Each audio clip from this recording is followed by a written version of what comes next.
Welcome to Uncomfortable, conversations about culture and Christianity. My name is Eric, and today I'm joined by Alex. Hey, everybody. Hello. And we have a very special guest with us today, Mr. Bryan Slone. He's president of Nebraska Chamber of Commerce and Industry. Thank you for being here. It's great to be here. Thanks. Bryan, tell us just a little bit about yourself, who you are. Let our audience know you a little better. Yeah, no, short story is I grew up out west. Hometown is Gearing. Went to the University of Nebraska, and then went to Washington and worked in government jobs, and then worked in law firms and accounting firms, ran law firms and accounting firms.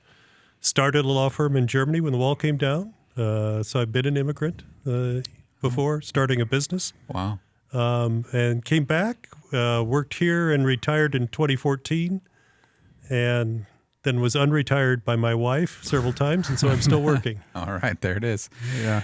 You mentioned immigration, and that is the reason that you're here, is because we've been talking about immigration on the podcast for past couple episodes, and we thought it would be interesting to explore Nebraska and the economy and how immigration impacts that, and maybe debunk some of the myths that people hear or talk about out there.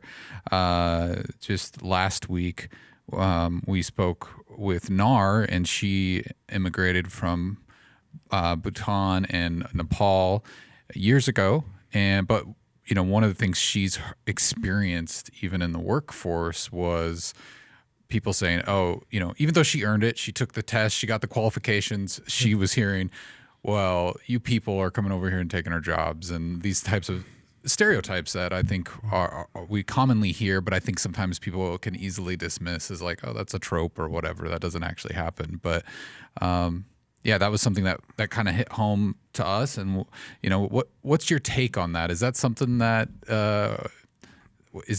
prevalent that you hear, or I hear that narrative a lot. Yeah, and you hear it nationally, you hear it within the state. I think there's two great myths about immigration right now in the United States. One is that all immigration is unlawful. Mm-hmm. That's not even close to the truth. But two, this issue of are immigrants taking Native Americans' jobs? And the answer couldn't be farther from the truth. Mm-hmm. Starting in the 60s, we started to have much lower birth rates in the United States. We didn't recognize the effect of that. That's continued from the 1960s until now, and it continues to decline. Mm-hmm. We have almost identical number of high school seniors in Nebraska this year as when I graduated in 1975. Wow. That gives you a sense of where this workforce issue is going. Any given day in Nebraska, we have tens of thousands of jobs we cannot fill simply because we don't have people. If you look at our K through 12 population, our senior class is the largest. The classes below seniors get smaller. Our smallest class in Nebraska in public schools and private schools is kindergarten. We're just at the tip of a major workforce issue. And so we have thousands and thousands and thousands of jobs and literally need thousands of people at every skill level to keep this economy going. Yeah, wow. And that's fascinating. And I'd love to just hear maybe some of your background, like what made you passionate about immigration or learning, a lot of these facts, stepping into the role that you currently have. You mentioned you were in Germany, lived as an immigrant, but what kind of gave you a passion and some credibility, I guess, to speak on this stuff and understand it? Well, I'd say two things. One, that experience in Germany. So when the wall came down, there was a real need for bankruptcy lawyers in East Germany because the old communist government had taken over all the companies. Everything had to be privatized. They used their bankruptcy code. So I worked with a German lawyer to start a German office of an American law firm in the old secret police building in East Berlin, and started from scratch with 2 desks and 2 telephones. I think the experience of taking my family there was sort of my first experience of going to a country where you didn't know the language. You had professional credentials, but it was very difficult to get professional credentials in another country. It was very difficult for my family. My children, it was probably the easiest. They picked up the language and the customs quicker. But the real thing that got me started on this was after I retired from my accounting career, I, sort of the love of my life is teaching. And I got a chance to teach at the University of Nebraska, and I taught master's courses in accounting. And one of my students came to me one day, and a star student at the university, everything you could imagine, and said, "I need your help because I'm a dreamer, and I'm worried that the administration at that time was going to eliminate my ability, and the Nebraska state laws were going to eliminate my ability actually to go on and be an accountant in Nebraska." And this was a student who'd been in Nebraska since he was 2 years old. He had gone to elementary, high school, everything in Nebraska. Couldn't even remember his home country. Yeah.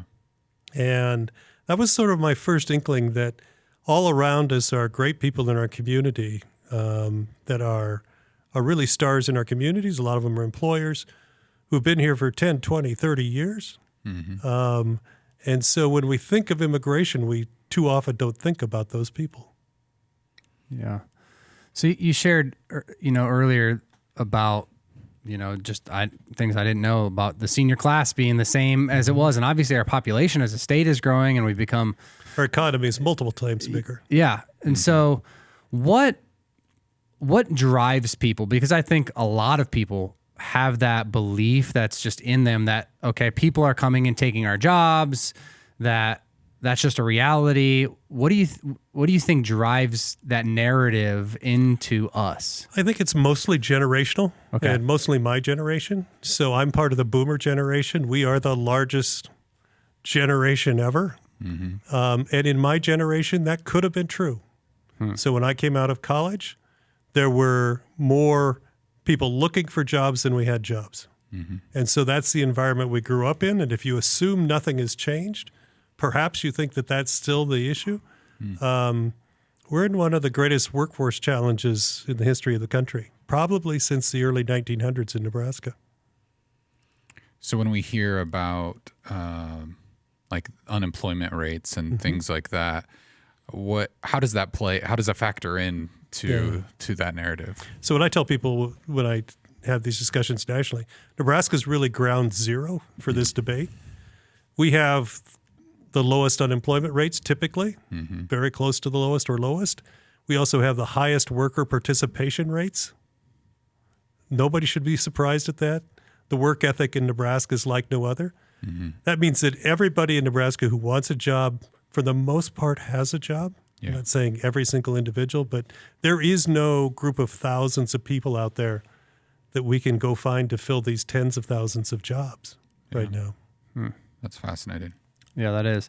So what are some of the key industries as we get into labor and immigration? Because I think part of the problem isn't necessarily always getting a job. It's getting the job that I want. And I think more and more those are going to be interesting conversations for, I was talking to my son and his 12-year-old friend who were at Target the other day, and they have a whole content creator section now at Target, and that's the job they want. They want to be famous and all this kind of stuff. So I think all of us, there's a difference in the pie in the sky. This is the job I want and the amount of money I want to make and all that. And then the jobs available. So what are some of the key jobs, especially in Nebraska, in our industry that are suffering, that are in need of jobs, and especially that immigrants are huge? Like if we just said, all right, let's get rid of all immigrants tomorrow, how crippling would that be for us? Well, right now it would be, 5 to 10% of our economy would go away tomorrow. And so for all those who want property tax reduction, take 10% of our revenues out, and that has to be made up through more taxes.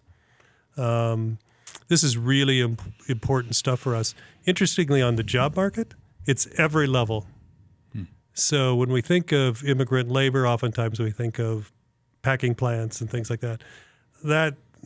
The universe of where immigrants are making a difference in our state and our economy is at every level. So the biggest shortage we have now, and it's in every industry we have shortages, but the biggest shortage, most critical one, is nurses.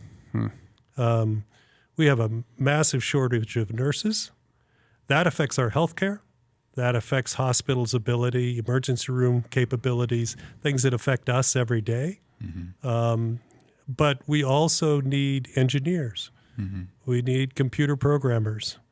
Agriculture, which is, as you know, one of our largest industries, is desperately short of people.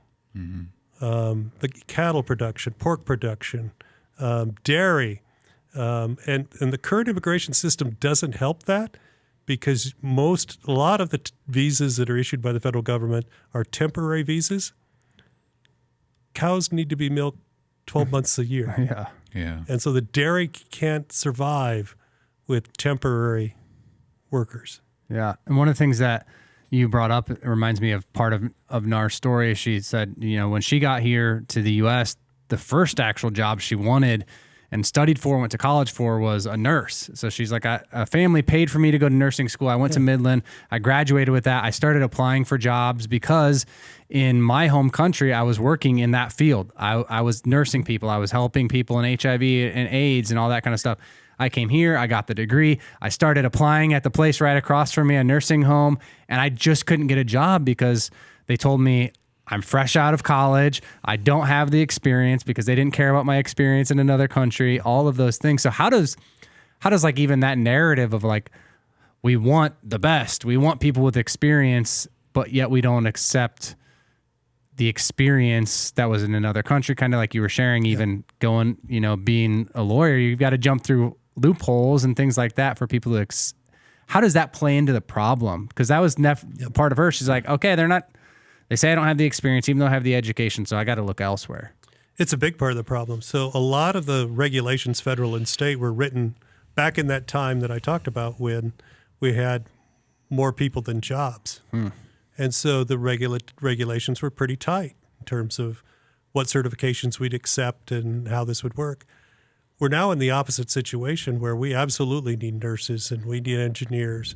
We need truck drivers with the appropriate license.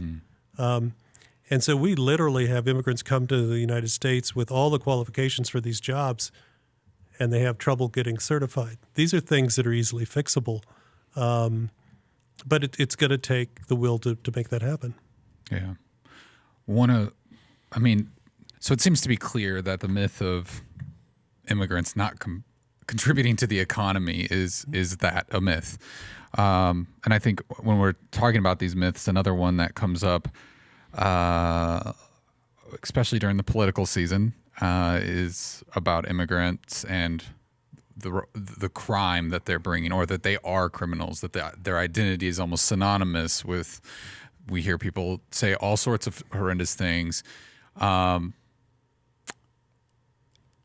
Do you think that when people go to the voting booth to make a decision, that that's what they're maybe going there with in mind, is this narrative that, okay, immigrants are only criminals, and that's why I need to vote to have them deported or something like that, and they don't consider the consequences. And then once that decision has been made, now they're starting to see how it's impacting the economy, and maybe they think, well, maybe this wasn't the right choice. Or how does that play? I think this is a function of the times, which is, it's not that there haven't always been national media narratives. I can remember, I'm a fan of presidential libraries. The Lincoln Library, President Lincoln's library, has this entire room dedicated to the worst political commercials, ads, cartoons against him you can imagine. Worse than anything we'd see today. So none of that is new. What's new is these narratives are video narratives now. Okay. Instead of newspaper. And, for us old people growing up reading newspapers, you sort of trusted what was in the newspaper. The video narratives now and the content creators can come from everywhere. And the videos create an illusion that everything fits within this nice little neat box in 30 seconds or less. This is a much more complex issue. And so there is no one narrative around immigration. It's like everybody else in the world. They're individual people. If you want to actually see the data, and rarely do these video narratives come with data, the crimes committed by immigrants are generally less than crimes committed by the rest of the population. In Nebraska, our immigrant population is 15% more likely to work than our non-immigrant population. Our immigrant population, those families, and this is key, are 15% more likely to stay in the state Wow. than the children of our the remainder of the state, most of our growth comes out of our immigrant population from a business standpoint. It will be the fastest growing business sector going forward. So when you put the data, and if you were to create these pictures of our successful immigrants, you'd get a very different picture of immigration. I'm not saying there haven't been criminals coming in the immigrant population. Yeah. There have, and there have been some really horrible stories. But those pictures tend to create a narrative. It's really important to get behind the data. And so for me, I'll talk politics for just a minute. I ran for governor as a conservative. I was part of the Reagan administration. Securing the border was important for both the country, but also for the immigrants, because it had become a very unsafe place to try to enter the United States. That was really important. But the next step is, now how do we put together a legal immigration system that's big enough in scope and scale that we can get the people that we need to sustain our communities and our economy, and bring these families in that are such great contributors to our community. So it's not a one or another. It's doing what we've always done as Nebraskans, is build our communities around immigrants. Yeah, that's good.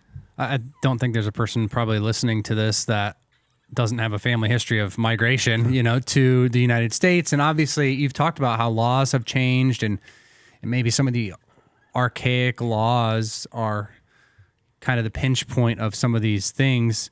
But I think one of the myths is people should just get here legally. They should do it the way that my ancestors did. And we're relying on laws that were built for the past without looking at what are our current needs?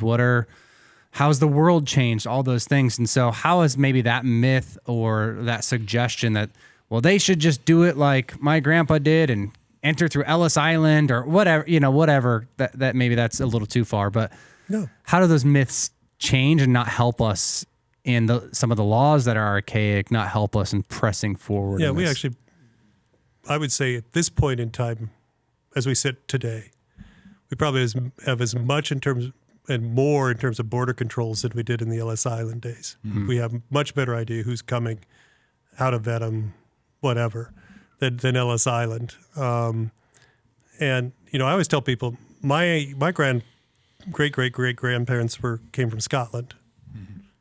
I'm quite sure nobody understood a word they said when they arrived. It was English, but it really wasn't. Yeah. And they were farmers, and it's taken how many generations of my own family history to get from point A to point B. I think this is the Nebraska story. We have a Czech capital, we have a Swedish capital, we have an Irish capital. Omaha itself used to have Little Italy, Little Czechoslovakia. This is what made Omaha Omaha. Mm-hmm. Yeah, that's fascinating. Why do you think that immigration has become the issue that it has become? I mean, I know that's kind of a broad question, but it is always a talking point. It almost feels like the easy argument to make when someone's trying to prove why they're going to make this country better on either side. And why is that, do you think? So I think this, and it's nothing new. So back in the Reagan administration, President Reagan tried to pass a bipartisan immigration reform bill, and this has been going on since 70s and 80s. I think immigration, unfortunately, is an easy political argument on both sides. Yeah. To try to characterize the other side as something bad. I think when you get past the politics of immigration and get to who are these people, what are they contributing, what is basically at the core of our country in terms of values and our communities, immigration suddenly becomes easy. And I'll give you an example. 2 years ago, with some faith organizations and business organizations and other organizations, we put a group of over 70 organizations together, left, right, center, and said, let's just see how far we can get. Is there 60% we can agree on? In the course of 2 years, we created a document by last September. In truth, we agreed on 98%. Wow. Yeah, that's when we really started working the issues and left the politics out of it. There isn't really disagreement on on the need for good people doing good things.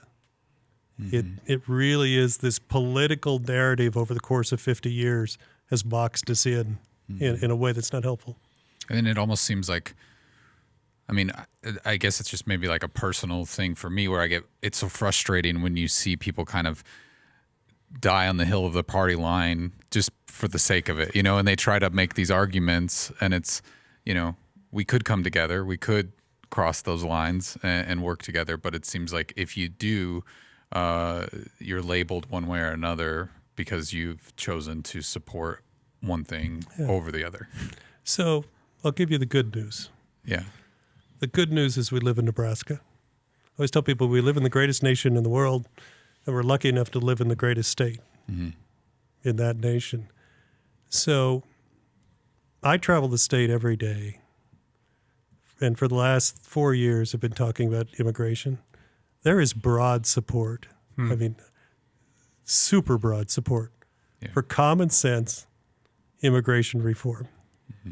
While these political arguments are out there, everybody gets it in their hometown. Everybody understands.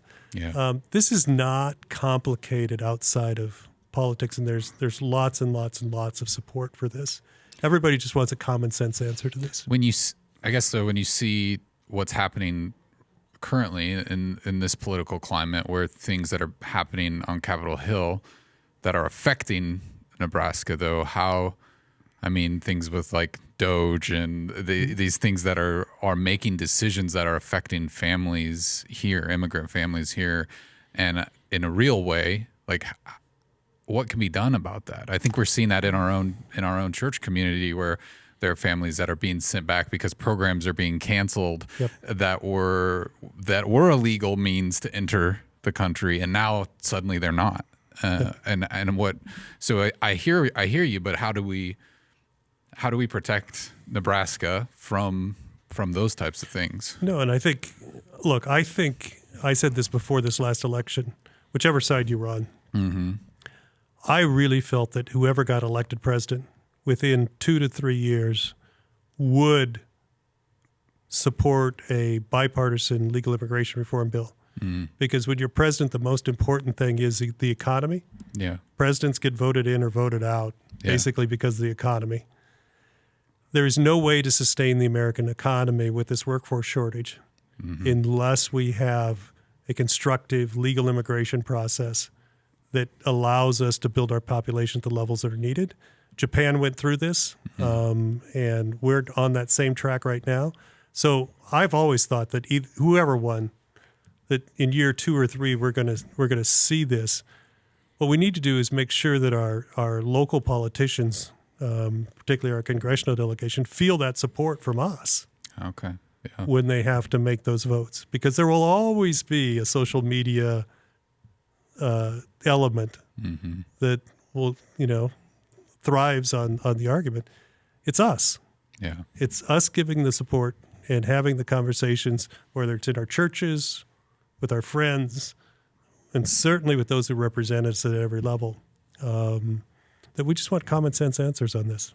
Yeah. I think one of the more difficult things is it just takes work to have a conversation. I mean, it takes work 2 years to get in the room, people on all sides of parties with all their biases that they're coming in with, and realize, holy crap, we agree on 98% of stuff, and take some humility to do that. It takes work to cut past all of the news media and all the videos. So how do if I'm like, I'm willing to do the work, it's going to cost me my time. It's going to cost me some bias, probably some humility. My friends making fun of me that I'm talking to people that voted differently, whatever.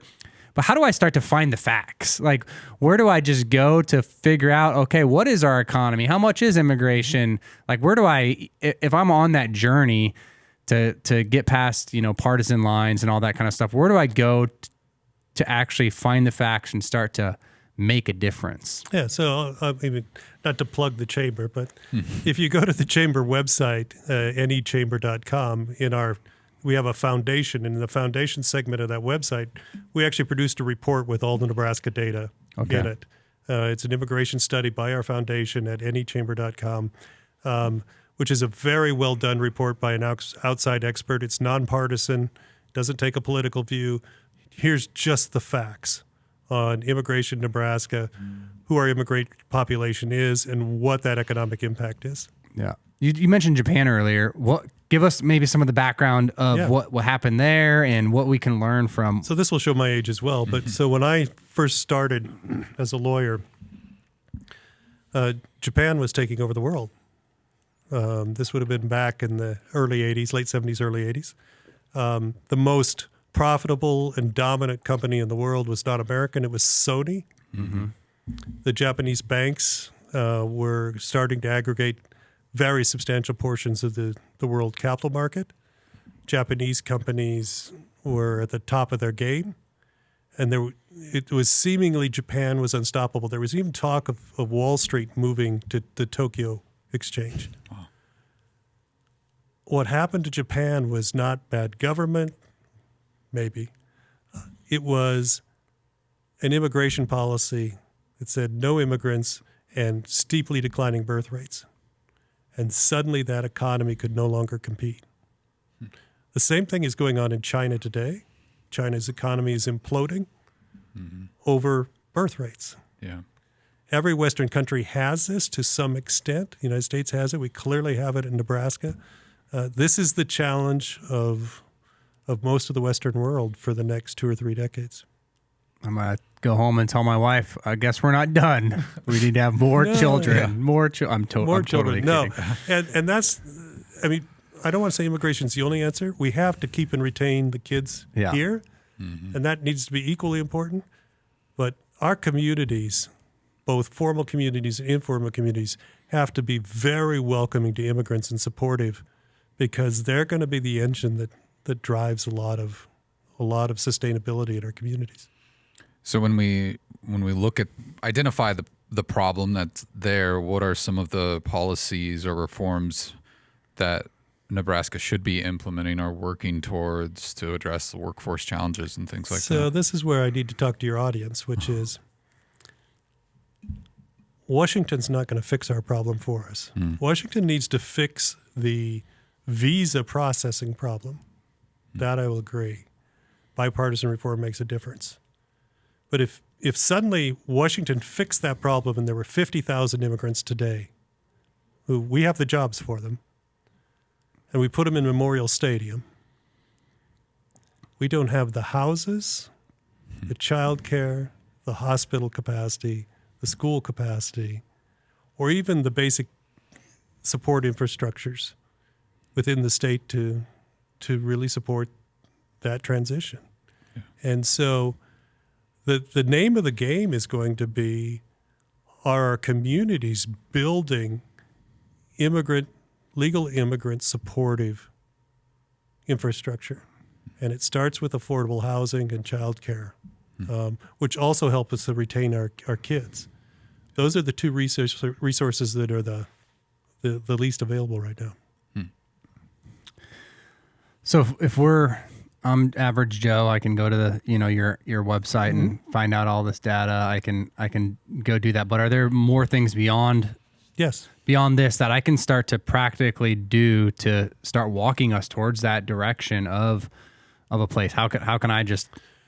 So I think the faith-based community is a perfect place for this.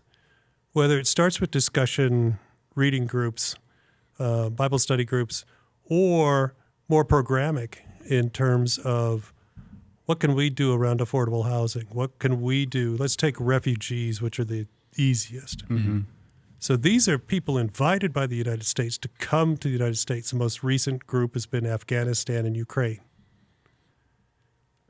We have to support Ukrainian refugees. We have to support Afghanistani refugees who supported the United States and supported us and supported our military. And this should be ground zero for that. And so there are individual families. Well, I always have to deal with issues in the thousands. Some of the real issues are, what are we doing to support individual families in our community? So supporting those families is probably as important as anything that's going to go on in Washington. So the more that your audience can help support individual families, and there's a number of groups, Lutheran Family Services and Catholic Services are two of the agencies, for instance, that are working with these families right now. And despite what your denomination is, there's plenty of room to work with these kinds of partners. Yeah. And I'll mention that if someone's listening to this and they're like, oh, we want to do that, contact us, or we can get you in contact with Eva, who's our missions director, who are working. We've got a few families that are working with Afghan refugees specifically, and even doing things like Nar shared in her interview the other day. That's how she ended up here, and her husband, they pastor a Nepali Bhutanese church. She showed up in Omaha, Nebraska, of all places, and a family showed up with a coat, and her apartment was ready, and like all of those things went a huge way in welcoming someone to a new place. I mean, they're scared out of their mind. The climate's totally different. You don't know the language. You've left your family, you've left your career, you left your job to have a welcome. In a state, there's no place like Nebraska. There's, we're nice. All those kind of those things. This is some of the ways that we can really pave the way, I think, for people to feel loved, to seen, valued beyond, the talking points and all that. So if someone is listening to that and they're like, yeah, I want to do it, let Eric or I know. We can put you in contact with Eva or, Lutheran Family Services. I know we partner with them in some of this stuff. So that's such good basic information. No, and I think, I can remember 2 years ago, every night in my house, you would see on the TV screen people crossing the Rio Grande. Yeah. And while, you would see some folks and you'd say, well, there's clearly some traffic going on and some bad things going on. What always caught my eye was those families. There'd be a dad out there in the middle of the river with a kid on his shoulder or two kids on his shoulders, and they had all their clothes in sacks and the entire family. What those people went through to try to create a better life for their kids. And to me, there is nothing more fundamental in America, or from a faith standpoint, but nothing more fundamental in America than the idea that any family that's willing to work hard has the ability to chase the American dream. Yeah. And I never want to lose that in this country. Yeah. It is literally what the country was built on. Right. Totally. And everything my father and mother taught me. We didn't grow up with a lot, but that was table stakes in my house growing up. Well, one question I have, and maybe this is difficult to answer, but I think when these conversations come up, whether it's around the dinner table or friends, family, whatever, or coworkers, and you start to hear them maybe just parrot some narrative that they heard through something else. Like, I never want it to be about just winning an argument or something like that. But what are some practical ways you've found to kind of shut that down without, being rude or starting a bigger argument? But just how can we just speak into that in a respectful way without some way just like having it continue to burn like a wildfire? Because I think once one person says it to the next person and the next person, it just turns into this thing that we can't even stop. How do you deal with that? I have to deal with it every day because obviously I do this every day, and I have friends on both sides, close friends, and we go out to dinner. And sometimes I have to catch myself at dinner and say, Sloan, you better turn it off tonight. This is just our friends. Let's just have a nice dinner. Yeah. But I would encourage people. I think a lot of people are scared to get into the conversation. Depending on what political persuasion you are, if you watch one channel at night, it gives you one set of talking points. If you watch the other channel at night, you get another set of talking points. And they're always going to conflict. Yeah. If we just start talking about it in the context of people in our community, what our community needs are, in many respects, the political side, and trust me, I love politics, but it is Red Sox versus Yankees. Right. And sometimes people make more of a sport of it than anything else. I think we have to talk about it. So what I'd encourage people is don't be afraid to get engaged in the conversation. Do it politely, but start asking questions behind the scenes. So what does this mean for Nebraska? Who are these immigrants the average age of I think our dreamers and our in Nebraska, not average age, time they've been in Nebraska, I think is 20 years. Yeah. These are not people who came in the last 4 years. And so what do we do with people who've lived their entire lives here and have been here for 20, 30, 40 years? And what do we do with families? How do we care about these kids? And of course we do. Mm-hmm. Yeah. Yeah. It's, I think, and it's stories like I think we've tried to share here and hearing that. And I think people gaining proximity to actual people and seeing that these are not just a statistic, right. They're not just a criminal or whatever other things they've heard. But that, like, and even the picture that you painted of the father helping the family across the river like that, it's something that most of us that live a very comfortable life in Nebraska or wherever in the United States just can't really relate to. And so I think gaining that empathy goes a long ways. No, and we're all like that. I mean, I've got a new grandson. And just for the record, he's the smartest, handsomest, best athlete ever at 20 months. Yeah.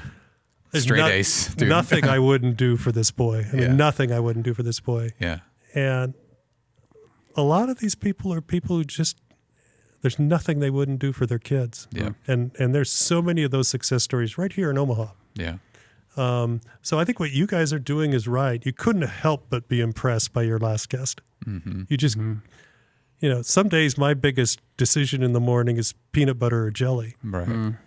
My life has nothing compared to what your last guest went through. Yeah. Yeah. And I think for us, from as humans, but also from, a faith perspective, like one of the things I love that the Bible doesn't shy away from is you were once this. You were once aliens and you once were cast out and for whatever your decisions were, and yet you were brought in and adopted into a family and all of those types of things. And so sometimes I have to remember, because I forget that I was once, my family, whether it's out of spiritual things, but that's just my family history. We were once aliens who was, that grandfather trying to look for a better life, trying to get away from oppression, trying to, make a better life for his family and get a farm or start his business in Scottsbluff selling that's my family history too. Mm-hmm. And it's so easy once we get further and further along. Nar was sharing, even as a refugee, her kid doesn't understand. Like, my mom is a refugee. She's like, I had to take him back to the refugee camp that I was in because that perspective, he didn't have it. And so for all of us, I think the further we get away from that, the more we think, this is mine, I earned it, I own it. Mm-hmm. And we forget to live with humility, remembering, okay, someone once paid that cost for my family to have the opportunities that I have.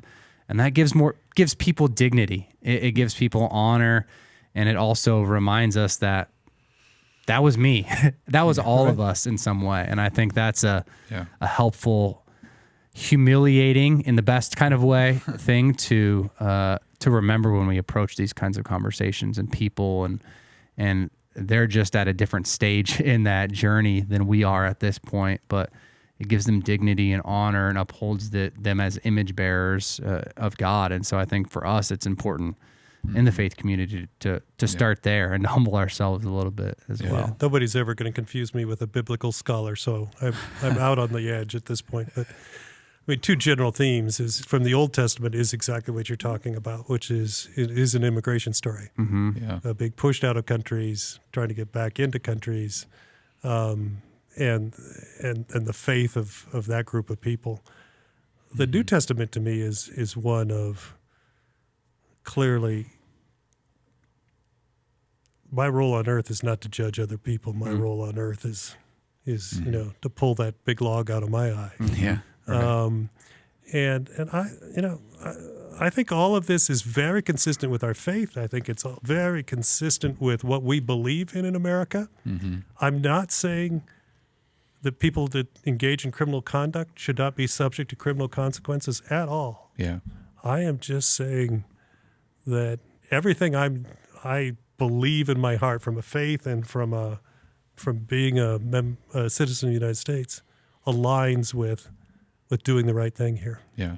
I think that the difficult part about that is what we say is criminal, right? Like, so for some it would be, okay, criminal was you just trying to make a better life for yourself and enter our country and things like that, versus, okay, you got here and now you're molesting kids or raping people or murdering people. And so I think that's sometimes where that line gets really fuzzy for people, is they're like, oh, we want to draw the line here with them even trying to do something and trying to make a better life for themselves. And, you know, then you get the dreamer, all that kind of stuff that gets messy about, let's punish them all. And that's where it gets, that line just gets so difficult for people to draw. Yeah. It's a great opportunity for America. Mm-hmm. It's a great opportunity. And I don't really think it is a partisan issue. I think I'm always confident in this country. Yeah. That I absolutely believe that conservatives, liberals, Republicans, Democrats will come together and absolutely do the right thing on this at some point. Yeah. And it's important that we provide that support as a community. But again, government can't fix all these problems. It's what we do in our community and what you guys do on this show that makes a difference. Yeah, I appreciate that. We really appreciate your time, and I before we close or anything like that, I would want to give you an opportunity. If there's anything we didn't cover that you're like, man, I really wish I would have said this, or you want to share something with our audience before we wrap up, I'd love to give you a minute to do that. No, if not, I think my wrap up is this, which is sort of my eye awakening, and we have these in our lives. But the reason I retired was I got a call from my son, who was in his 20s one day. And he said, Dad, would you come down? I'm enlisting today in the Navy. And that day hit me, which was, Sloan, what are you going to do? You know, I've had a nice career. You know, I made enough money to get my kids through college. But now what am I going to do? You know, he's going serving the country. What am I going to do? And I don't care if you're in my generation, you're not done yet. I don't care if you're retired or working. We have an obligation to our kids and our grandkids to create an economy and a quality of life and a set of values that sustains exactly what we got to grow up in. And I'm the most fortunate generation ever in terms of, and we've got to make, our duty is to carry that on. It's sort of the old Boy Scout thing, to leave the camp better than what you found it. And that needs to drive all of us. Yeah, that's excellent. Really good. Excellent thought to leave us on. Thank you, Bryan, so much for your time. I appreciate it. Thank you. It's been very eye-opening and enlightening and encouraging all at the same time. So we really appreciate that. And if you're listening out there and you have any questions or concerns, you want to reach out to us, you can do that by email. Send us an email to podcast@cccomaha.org, or you can reach out to us on Instagram or TikTok at CCCOMA Podcast, or leave us a voicemail at 402-885-9930. But until next time, we'll talk to you then.